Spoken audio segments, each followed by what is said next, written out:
Hello everyone, welcome to शिक्षा treasure. आज हम अपनी इस वीडियो में क्लास 10th के लिए जो एक टॉपिक है पद परिचय, उसके बारे में पढ़ेंगे। तो सबसे पहले बात आती है कि भाई पद परिचय में पद है क्या। शब्द सभी जानते हैं कि भाई वर्णों से मिलकर के शब्द बना है, लेकिन पद क्या है कि जब हम कोई भी शब्द लेते हैं और वो शब्द जब वाक्य में प्रयोग होता है, जब कोई शब्द किसी वाक्य में प्रयोग होता है, तब हम उसको शब्द ना कह करके पद कहते हैं। जैसे यहाँ राम पुस्तक पढ़ता है, तो यह राम भी पद है, पुस्तक भी है, पढ़ता भी है। ये तीनों पद है इस वाक्य के अंदर। अगर अलग से हम लिखते हैं कि राम, तो राम एक शब्द है।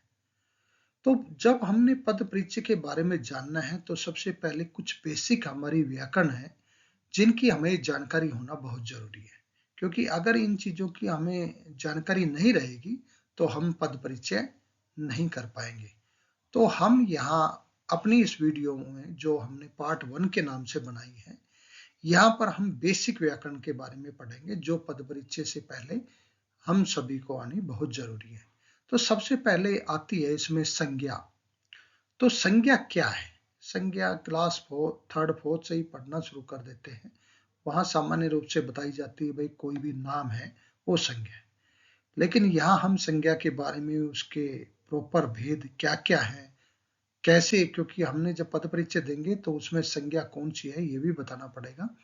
तो संज्ञा क्या है भाई? कोई व्यक्ति है, वस्तु है, पदार्थ है, इनका नाम हो, प्राणी हो, भाव, दशा और स्थिति, इनके जो भी नाम है, इन नाम को हम संज्ञा कहते हैं। जैसे मान लो यहाँ वस्तु की बात करते तो व्यक्ति का नाम की बात करते तो कोई राधा, मोहन, सोहन कोई भी ले सकते हैं। वस्तु लेते हैं तो कोई भी मेज, कुर्सी, कुछ भी, पेन, कॉपी, कोई भी चीजें हो सकती है।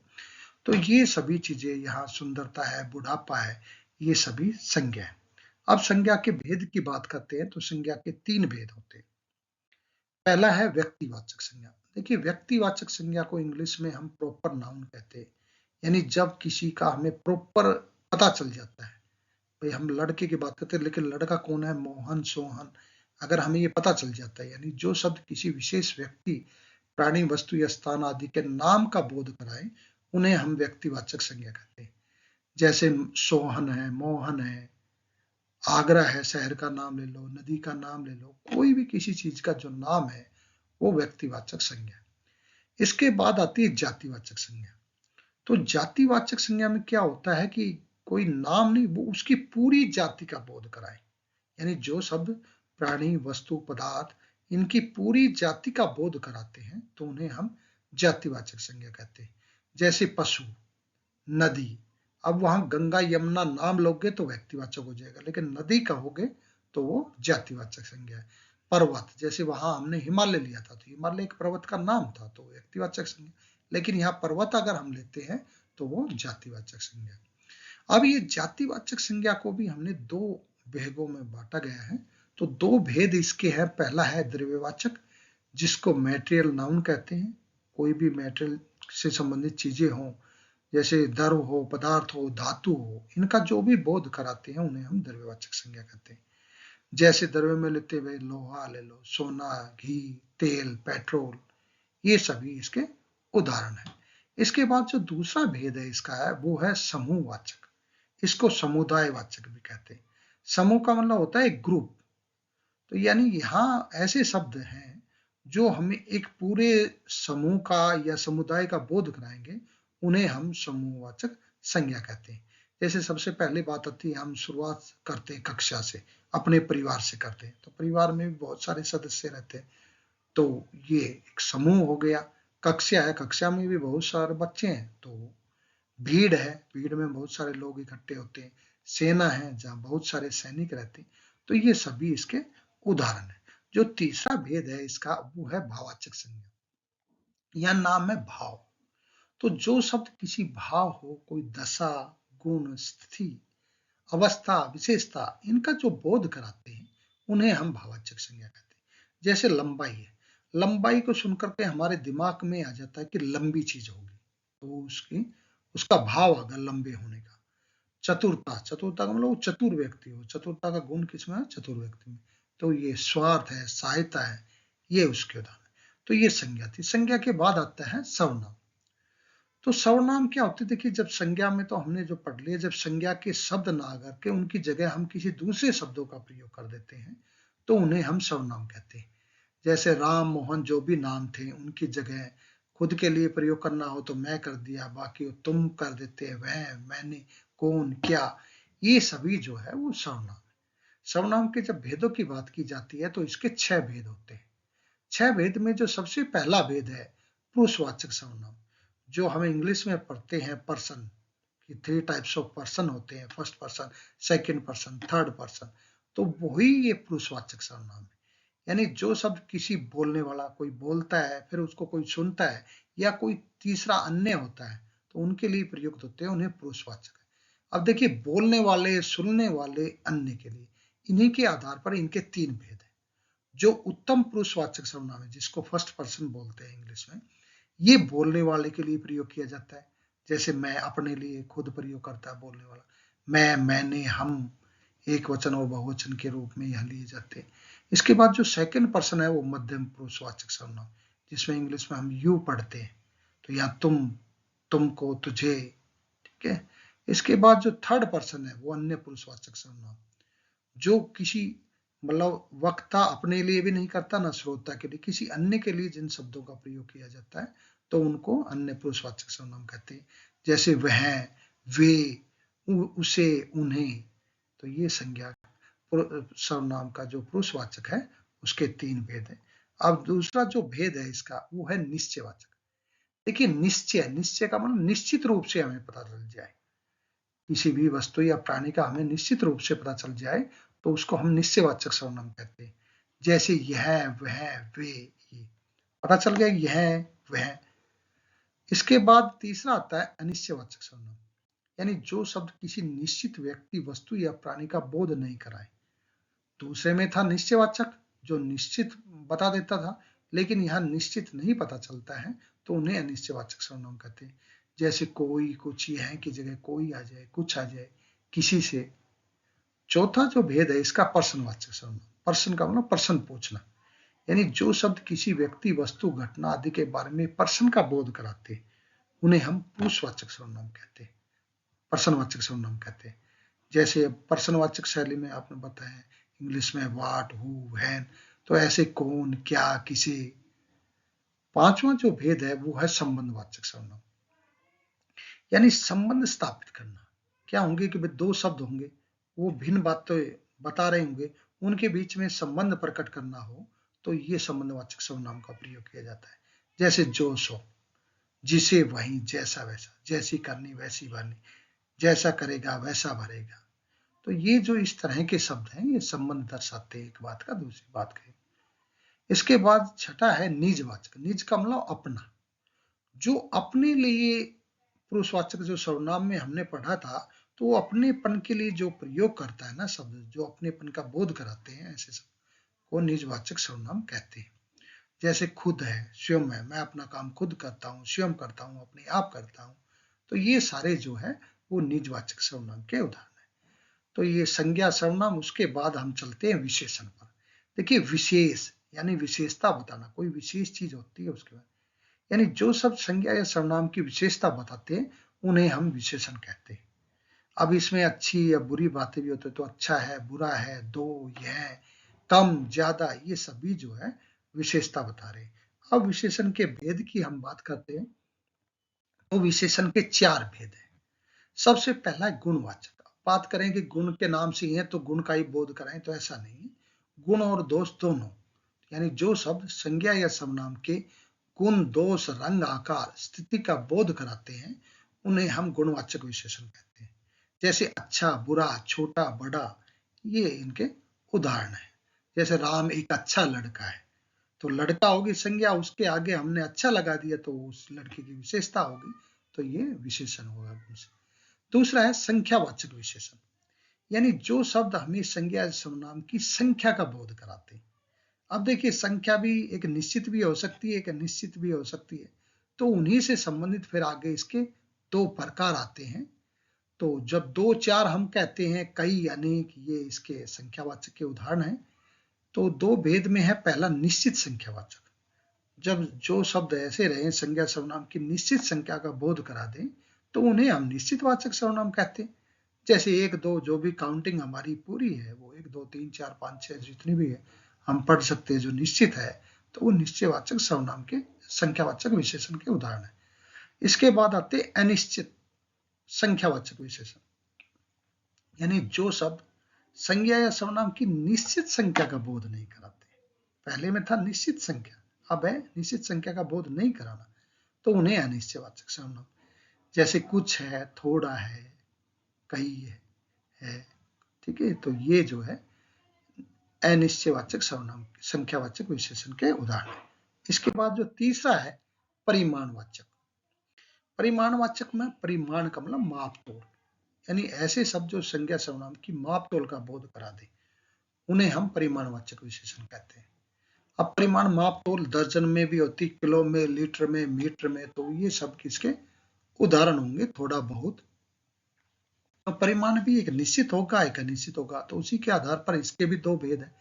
निश्चित परिमाणवाचक, जब यह संज्ञा सर्वनाम की निश्चित माप तोल का बोध करा दे तो उसे निश्चित परिमाणवाचक विशेषण कहते हैं। जैसे 5 लीटर, 2 मीटर आदि, ये होगी निश्चित परिमाण। इसके बाद आता है अनिश्चित परिमाणवाचक विशेषण, यानी ऐसे शब्द रहेंगे जो संज्ञा सर्वनाम की निश्चित माप तोल का बोध नहीं कराएंगे, तो उन्हें हम अनिश्चित परिमाणवाचक विशेषण कहेंगे। जैसे कुछ लीटर है, थोड़ा बहुत है। इसके बाद जो चौथा भेद है जिसमें ज्यादातर हम गलतियां करते हैं, वो है सार्वनामिक। यहां सार्वनामिक यानी ऐसे सार्वनामिक शब्द रहते हैं, सर्वनाम रहते हैं, जो खुद ही विशेषण का काम कर जाते हैं और ये संज्ञा सर्वनाम के आगे ही लगते हैं। तो वे सर्वनाम शब्द जो संज्ञा सर्वनाम के आगे लग करके उसकी विशेषता बताते हैं, उन्हें हम सार्वनामिक विशेषण कहते हैं। जैसे पुस्तक संज्ञा है, इसके आगे वह लगा दिया, यह वह पुस्तक, तो ये इसकी पुस्तक की विशेष, पुस्तक कौन सी है, तो यह वह विशेष बता दी उसकी, यह महिला कौन आदमी, तो ये हो गए सार्वनामिक विशेषण के उदाहरण। इसके बाद हम चलते क्रिया पर। देखिए क्रिया क्या है, कुछ ऐसे शब्द हैं जो हमें बताएंगे भाई काम हो रहा है, काम के होने करने या उसकी जैसी भी स्थिति है उसका बोध कराएंगे, उन्हें हम क्रिया कहेंगे। जैसे पढ़ना है, खेलना है, रोना, हंसना, सोना, ये सभी क्रिया के उदाहरण हैं। अब क्रिया कितने प्रकार की होती है, तो क्रिया के दो भेद होते हैं। एक होता है अकर्मक, अकर्मक जिसमें कर्म ना हो, यानी कर्म नहीं है तो इसमें क्या होगा, जो क्रिया का फल है वो कर्ता पर पड़ेगा, तो उन्हें हम अकर्मक क्रिया कहेंगे। जैसे हंसना, रोना है, सोना, ये सभी जो है अकर्मक क्रिया है। सकर्मक जिसमें कर्म हो, यानी जिसमें क्रिया का फल जो है वो कर्ता पर ना पड़ करके कर्म पर पड़ता है, उसे हम सकर्मक क्रिया कहते हैं। जैसे फल खरीदना है, क्रिकेट खेलना है, तो राम खेलता है, ये तो होगी अकर्मक क्रिया, लेकिन राम क्रिकेट खेलता है तो ये होगी सकर्मक क्रिया। देखिए जब हमने अकर्मक सकर्मक क्रिया को पहचानना हो तो उसके आगे प्रश्न चिन्ह लगाइए और क्या करके देखिए उससे प्रश्न कि राम क्या खेलता है, तो जवाब मिलेगा हमें क्रिकेट। तो अगर उसका हमें जवाब मिल जाता है तो सकर्मक है, और अगर हमें जवाब नहीं मिलता है तो अकर्मक क्रिया है। अब है क्रिया विशेषण। तो क्रिया विशेषण क्या है, देखिए क्रिया और विशेषण, तो विशेषण जो विशेषता बताते हैं, यहाँ क्रिया विशेषण है तो क्रिया की विशेषता बताते हैं, यानी जो शब्द क्रिया की विशेषता बताते हैं उन्हें हम क्रिया विशेषण कहते हैं। जैसे धीरे धीरे, तेज, ध्यानपूर्वक आदि। अब कैसे है, अब क्रिया विशेषण, देखिए विशेषण के 4 भेद थे, उसी तरह से क्रिया विशेषण के भी 4 भेद है। तो सबसे पहले है उसका जो भेद है वो है रीतिवाचक क्रिया विशेषण। रीति का मतलब तरीका, ऐसे शब्द रहेंगे जो हमें ये बताएंगे कि भाई क्रिया जो है वो किस तरीके से हो रही है, उसकी रीति क्या है, उसकी विधि क्या है, तो उन्हें हम रीतिवाचक क्रिया विशेषण कहेंगे। जैसे घड़ी धीरे धीरे चलती है, तो घड़ी कैसे चल रही है, तो तरीका बता दिया धीरे धीरे, तो ये रीतिवाचक क्रिया विशेषण है। इसके बाद जो दूसरा भेद है इसका वो है स्थानवाचक क्रिया विशेषण, यानी जो शब्द जो है वो क्रिया के होने के स्थान का बोध कराते हैं, उन्हें हम स्थानवाचक क्रिया विशेषण कहते हैं। जैसे इधर उधर मत जाओ, तो यहाँ इधर उधर मत जाओ। तो इधर उधर जो है ये स्थानवाचक क्रिया विशेषण है। इसके बाद जो तीसरा है वो है परिमाणवाचक क्रिया विशेषण। परिमाण का मतलब होगा माप तोल। जब हमें क्रिया का पता चल जाए, उसके माप तोल का बोध हो जाए कि क्रिया की किस मात्रा में हो रही है, तो उसे हम परिमाणवाचक क्रिया विशेषण कहते हैं। जैसे थोड़ा खाओ, खूब बचाओ। तो यहाँ थोड़ा और खूब जो है वो दोनों परिमाणवाचक क्रिया विशेषण है। इसके बाद जो चौथा है वो कालवाचक क्रिया विशेषण। काल का मतलब समय। तो जो शब्द क्रिया के होने के समय का बोध कराते हैं कि क्रिया किस समय हो रही है, उसे हम कालवाचक क्रिया विशेषण कहते हैं। जैसे महंगाई आजकल बढ़ती जा रही है, तो यहाँ जो आजकल शब्द है वो कालवाचक क्रिया विशेषण का है। अब क्रिया विशेषण को अगर आपने पहचानना हो, ऐसे शब्द है जो याद रखे जाए उसके भेद के हिसाब, तो आप क्रिया के आगे प्रश्न लगा के देखिए क्रिया कैसे हो रही है, तो वो रीति को दर्शाएगा, रीतिवाचक क्रिया विशेषण। क्रिया कहाँ हो रही है तो वो स्थान बताएगा, तो स्थानवाचक क्रिया विशेषण। क्रिया किस मात्रा में हो रही है तो उसका वो परिमाण बताएगा, मापतोल बताएगा। फिर क्रिया कब हो रही है तो उसका समय बताएगा, तो वो कालवाचक। तो इन चारों भेदों को जानने के लिए ये ऐसे हम 4 प्रश्न करके उनका जवाब हम ले करके इनके चारों भेदों को जान सकते हैं। इसके बाद है लिंग। तो लिंग तो बहुत आसान होता है, शुरुआत से पढ़ते आते हैं कि शब्द के जिस रूप से हमें कोई वस्तु या प्राणी है उसके पुरुष या स्त्री जाति होने का बोध होता है तो उसे लिंग कहते हैं। जैसे उदाहरण घोड़ा, घोड़ी, शेर, शेरनी आदि। तो भेद है, इसके लिंग के 2 भेद हैं। पहला पुल्लिंग जो पुरुष जाति का बोध कराते हैं, जैसे घोड़ा, शेर, नर। और दूसरा स्त्रीलिंग जो उसके स्त्री जाति का बोध कराते हैं, जैसे घोड़ी, घोड़ा का घोड़ी है, शेर का शेरनी है, नर का नारी है। तो ये दो प्रकार के हिंदी में हमारे। संस्कृत में ये 3 प्रकार के रहेंगे, लेकिन हमारे हिंदी में ये 2 प्रकार के, तो हम 2 ही प्रकार इनका याद करेंगे। तो इसके बाद है वचन। देखिए वचन क्या है कि भाई शब्द का कोई ऐसा रूप हो जिससे हमें पता चल जाए कि वो एक है या एक से अधिक है। कोई भी चीज है वो एक है या एक से अधिक है, उसका अगर हमें बोध हो जाए, कराते हैं ऐसे सब, तो उन्हें हम वचन कहते हैं। जैसे लड़का, लड़के, पुस्तक, पुस्तकें। वचन के भी 2 भेद है हिंदी में। संस्कृत में 3 है, लेकिन हमारी हिंदी में 2 ही भेद है। तो वही एक वचन जो एक होने का बोध कराते हैं, जैसे यहाँ लड़का, पुस्तक, मेज, कुर्सी, नदी आदि। और बहुवचन जिस रूप से हमें एक से अधिक होने का बोध होता है, जैसे लड़का का लड़के हो गया, पुस्तक का पुस्तकें हो गया, मेज का मेजे हो गया, कुर्सी का कुर्सियां हो गया, नदी का नदियां हो गया। तो ये थे वचन। वचन के आगे हम चलते हैं काल। काल का मतलब होता है समय। तो टेंस, जो इंग्लिश में हम टेंस पढ़ते हैं, तो टेंस जब पढ़ते हैं तो 3 टाइप्स ऑफ टेंस है, प्रेजेंट, पास्ट और फ्यूचर। तो उसी तरह से हिंदी में भी काल जो है, काल है क्या, यानी क्रिया के जिस रूप से हमें उसके होने के समय का बोध हो जाए, क्रिया कब हो रही है उसका समय बता दे, उन्हें हम काल कहते हैं। काल के 3 प्रकार है। पहला वर्तमान काल जिसको प्रेजेंट टेंस कहते हैं। वर्तमान का मतलब जो समय अब चल रहा है उसे वर्तमान काल। जैसे मैं पढ़ रहा हूँ, या रमेश पत्र लिखता है, राजेश हंसता है, गीता खाना खा रही है, तो ये अभी प्रेजेंट में बात चल रही है, तो इन्हें ये वर्तमान काल। फिर है भूतकाल जिनको हम पास्ट टेंस कहते हैं। तो भूत का मतलब बीत गया, जो समय बीत चुका होता है उन्हें हम भूतकाल कहते हैं। जैसे राजू आया, यानी आ चुका है राजू।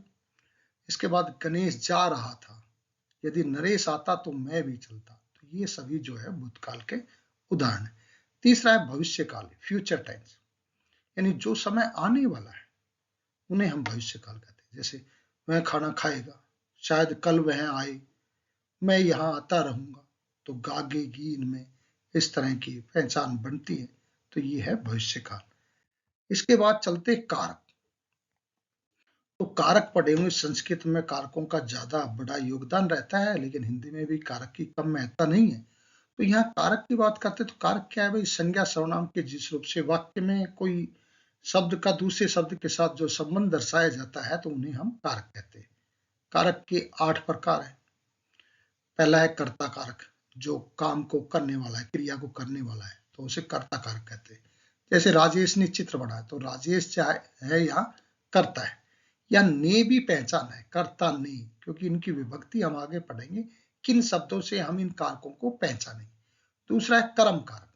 कर्म का मतलब काम का प्रभाव जो पड़ेगा जिस पर, तो क्रिया का प्रभाव जिस पर पड़ता है उसे कर्म कारक कहते हैं। जैसे सुमन पत्र पढ़ती है, तो यहाँ पत्र क्या पढ़ती है सुमन, तो पत्र है, तो पत्र यहाँ कर्म है। तीसरा है कर्ण कारक। कर्ण होता है साधन, यानी जिस साधन के द्वारा क्रिया की जाती है उसे कर्ण कारक कहते हैं। जैसे सुरेश कलम से पत्र लिखता है, तो पत्र किससे लिखा जा रहा है, कलम से, तो कलम जो है यहाँ कर्ण कारक है और ये से इसके द्वारा यहाँ विभक्ति इसकी आई। अगला है चौथा संप्रदान कारक। संप्रदान मतलब जिसके लिए क्रिया की जाती है उसे हम संप्रदान कारक कहते हैं। जैसे माँ बच्चों के लिए खिलौने लाती है, तो यहाँ बच्चे जो है वो संप्रदान कारक है। पांचवा है अपादान। अपादान में क्या होता है, यहाँ अलग होने का भाव प्रकट होता है, किसी एक चीज से दूसरी चीज अलग होती है, उसे अपादान। जैसे सैनिक घोड़े से गिर गया, तो सैनिक किससे गिर गया, तो घोड़े से, तो यहाँ घोड़े जो है वो अपादान कारक है। इसके बाद अगला कारक है संबंध कारक। तो संज्ञा या सर्वनाम की जिस रूप से उसका संबंध वाक्य के अन्य संज्ञा सर्वनाम शब्दों से होता है तो उन्हें संबंध कारक कहते हैं। जैसे मुझे भारत का मानचित्र चाहिए, तो भारत और मानचित्र, ये का जो शब्द लग गया संबंध दर्शा रहा है भारत, तो भारत यह संबंध कारक है जिसके आगे का लगता है। इसके बाद है अधिकरण कारक, यानी जिस स्थान पर क्रिया संपन्न होती है उसे अधिकरण कारक कहते हैं।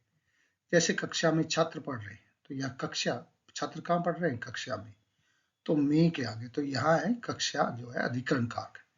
इसके बाद संबोधन। संबोधन में है तो संबोधन किसी को हम बुलाते हैं, तो किसी को बुलाने या पुकारने के लिए जो शब्द हम प्रयोग करते हैं ना उसको संबोधन कारक कहते हैं। जैसे अरे रमेश, यह तुमने क्या किया, तो यहाँ रमेश जो है वो संबंध कारक, संबोधन कारक। अब ये देखिए पहचान कैसे करेंगे हम कारकों की, हम पहले बताया था कि कारक है कर्ता, तो इसकी विभक्ति है ने, तो जिस वाक्य में किसी शब्द के साथ ने लगा रहता है तो वो शब्द जो है वो कर्ता होता है। इसके बाद को, तो को कर्म को, करण से ये साधन के द्वारा वाला, यानी क्रिया जिससे की जाती है।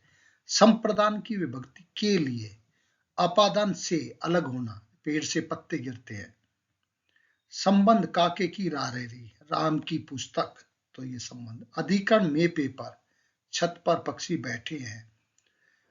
संबोधन हे अरे, जो बुलाने वाला था अभी, अरे रमेश तुम इधर आओ, ये, तो ये थे कारक। अब कारक के बाद हम चलते हैं, कुछ ये और शब्द है जो अव्यय शब्द हैं। अविकारी, अविकारी, विकार का मतलब होता है बदलाव, और अविकारी जिसमें बदलाव ना हो, यानी वे सब जिन पर लिंग वचन पुरुष काल किसी का भी प्रभाव नहीं पड़ता, उन्हें हम, यानी जो कभी परिवर्तित नहीं होते, उन्हें हम अविकारी शब्द कहते हैं। जैसे लड़का धीरे धीरे चल रहा है, फिर हमने कहा लड़की धीरे धीरे चल रही, फिर हमने कह दिया लड़के धीरे धीरे चल रहे। अब देखिए लड़का के लिए भी धीरे धीरे है, लड़की के लिए भी धीरे धीरे है, और लड़के के लिए भी धीरे धीरे। तो यानी इस धीरे धीरे शब्द पर ना किसी लिंग का ना किसी वचन का कोई प्रभाव नहीं पड़ा है, तो ये ऐसे शब्द जो है वो अविकारी है। अब अव्यय या अविकारी शब्द जो है 5 प्रकार के होते हैं। एक जो सबसे पहला क्रिया विशेषण जो अभी हम पढ़ चुके हैं, क्योंकि वो धीरे धीरे ये क्रिया विशेषण ही है, क्रिया कैसे हो रही है, तो धीरे धीरे हो रही है। दूसरा है संबंध बोधक। देखिए यहाँ एक संबंध पहले भी आया था उसमें, लेकिन यहाँ संबंध बोधक, संबंध दर्शाने वाले ऐसे शब्द, तो जो शब्द संज्ञा या सर्वनाम शब्दों के साथ आकर के उनका वाक्य के दूसरे शब्दों जो संज्ञा सर्वनाम उनके साथ संबंध दर्शाते हैं, तो उन्हें हम संबंध बोधक कहते हैं। जैसे मैं रोटी की जगह चावल खाऊंगा, तो यहाँ की जगह ये जो शब्द है, घर के चारों ओर बगीचा है, के चारों ओर, खुशी के मारे वह नाच उठा, के मारे, तो ये जो सारे शब्द हैं ये संबंध दर्शा रहे एक चीज का दूसरी चीज के साथ, तो इनको कहते हैं हम संबंध बोधक। अब आगे देखिए समुच्चय बोधक। तो समुच्चय बोधक क्या है कि जो शब्द वाक्यों को जोड़ने का काम करते हैं, जो कंजक्शन इंग्लिश में हम पढ़ते हैं, तो वो होते हैं समुच्चय बोधक, यानी इकट्ठा कर देते हैं। तथा, किंतु, परंतु, और, या, अथवा, ये जो सारे शब्द हैं ये समुच्चय बोधक है।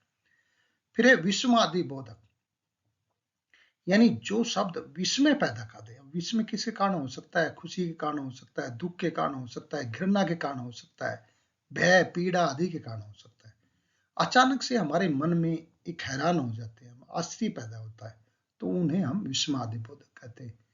जैसे वाह, अरे, हाय, शाबाश, शाबाश, तुमने ये क्या किया, ऐसे हैरानी होती, वाह रे वाह, क्या हो गया।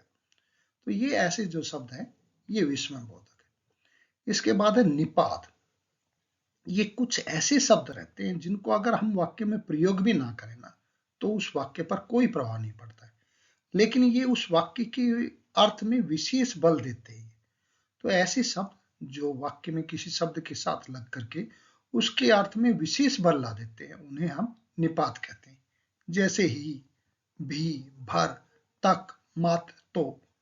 मैं दिल्ली तो जाऊंगा, मैं दिल्ली जाऊंगा भी ठीक है, मैं दिल्ली तो जाऊंगा, यानी उस जाने पर ज्यादा बल दिया गया। तो आज की हमने अपनी इस वीडियो में जो पद परिचय के लिए जो बेसिक व्याकरण हमें आनी चाहिए वो सारी की सारी हमने पढ़ी है। तो एक एक करके उनके हर एक भेद के बारे में, क्योंकि अगर ये व्याकरण हमें नहीं आएगी तो हम पद परिचय सोल्व नहीं कर पाएंगे, पद परिचय से संबंधित जो प्रश्न रहेंगे वो हम हल नहीं कर पाएंगे। तो इन सभी व्याकरण का ज्ञान होना बहुत जरूरी है। Thank you.